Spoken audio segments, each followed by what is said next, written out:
Hello Clashers! So, ito po yung anticipated na tutorial na lagi niyo tinatanong sa akin. So, kahit wala tayong Siege Barracks dito, try ko pong itulungan kayo kung paano nga ba ang Queen Charge and Hybrid na attack. So, ito po yung aking mga equipment sa mga hero and check nyo na rin po kung may laman ng CC ng kalaban. So, dito ay wala. Pero kunwari na lang meron. Pero, kaya doon tayo pupunta sa 12 o'clock ng base. So, ilalapag po muna natin ng balloons bago yung healer para ma-check natin yung mga airdrops. If ever there is an airdrop, yun lagi nyo i-check para hindi mamatay ang ating healer. At lagay ko na po yung baby dragon sa magkabilang gilid para madiretso ang ating pin dun sa kanya dapat napupuntahan. Pero since hindi siya dumiretso, lagay ako ng wall breaker dito at naglagay na rin ako ng ice column para matangke yung ibang defense. At dito nga, dumiretso si Queen sa aking dapat na pinuntahan nyo nung umpisa. Pero ayan na nga siya at pinunta niya pa rin ang kanya Queen doon sa gusto kong puntahan niya.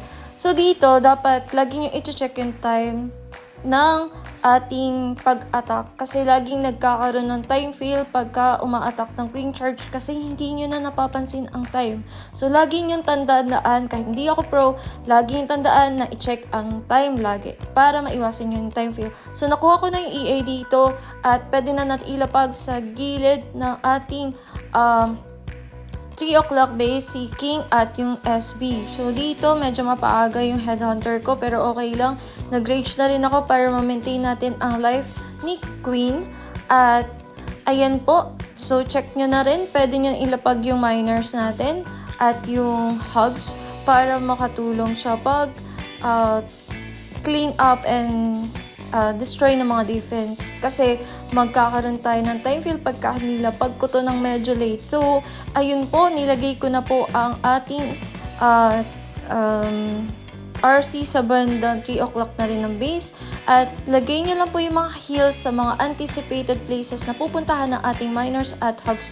Dito po, timingan nyo lang yung pag-ability ng warden nyo. Isakto nyo sa pag malapit na mabasag yung TH para masustain natin yung life ng ating mga troops at hindi sila ma-poison ng town hall. At iyon nga po, basta may mga cleaning na po tayo, lagay natin yung mga pang-clean sa ating mga buildings na hindi natatamaan ng defense. So, yun lang naman ang advice ko. I'm not a pro for this kind of attack, but I hope my tutorial, kasi depende pa rin yan sa base, I hope my tutorial is gonna help you sa pag-Queen Charge po in the future or in your attacks or late attacks. So, yun lang po. Laging i-check ang time. Laging i-check nyo yung value na makukuha nyo kasi it's either yung unahin nyo yung Town Hall kung malapit din yung CC Defense or yung EA kung malapit din yung CC Defense. Kasi yun talaga yung main goal is to kill the CC Defense ng kalaban. So, yun lang po. I hope this tutorial will help you. So, ito naman po ang sample pagka ang ginamit natin ay ang Warden ability sa umpisa. So, ito po ang ating Siege Barrack ay walang laman at ito po yung mga equipment ng aking hero. So, ito naman po ang magiging itsura pagka ang inuna natin ay ang Town Hall. So, dahil ang CC Defense o Clan Castle ay malapit sa Town Hall, yun po yung una nating target. So, ang aking gagawin ay let's go to the Town Hall. Yun po yung ating goal dito sa ating attack na to. So, ang una ko nilapag dito ay yung balloons, kasunod yung apprentice warden at yung healer. Balloons muna para yung ating healer ay hindi matamaan ng mga air traps. So, ito po, tinatry kong in-anticipate ko na pumunta si Queen doon sa ano. So, iba-wall breaker ko na rin yun dito in case na hindi talaga siya pumunta doon sa kabilang side.